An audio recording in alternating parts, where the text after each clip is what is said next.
Oya wo Mikael Tawake. Ngonenga ni nangiru ingeleni nong orobangala lango na balo. Nongu tu wanua na matani wanua. Mendo basal tentu na wanua na be ilenga do yados na be ando waro tentu na wanua me tubuna ina wanua. Tarabale bunungu bula. Ni ready chona bi aya de tu membalet nan rai.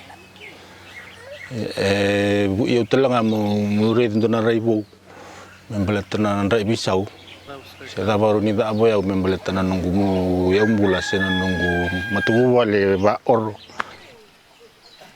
Nunggu ni lengo stab na bi tan bisau ti. Stab na ngondengi lamba. Ndo ndene bi kena wangkarana adu meda ina vale. Nyu wabu ina itu lumani bi kautugo. Ndo andende mongire na bi sana adu me maletana vale.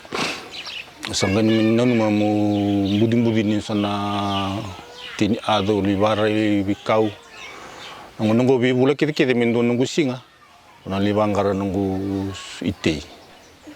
Garda anggur salam menggor mere nunggu kada angor sampai iresonon di teu sa sulia sarlititi sarcio sa da tunga babe ani liu talana nungulin order sa tiru non rabal meretena adu itu sa da bongo tala tubu ngor ni tulin or mesa itu tiana adu wata sengola ngai ru ni bibale meti ni nabuna salala tu indoni tubu go me itu bangara tinin tau mai tinin moli wit sa chongon nesir na mango tungwe bida ela ni anga minda bimbite na nabi ambula era tua bulich ena batiro ngora sulitu na bulbi ena rendre dur na lin oro ngututu baturin oro ni satiu andra bosona itu tubala lain beleterna ni bisa dinrai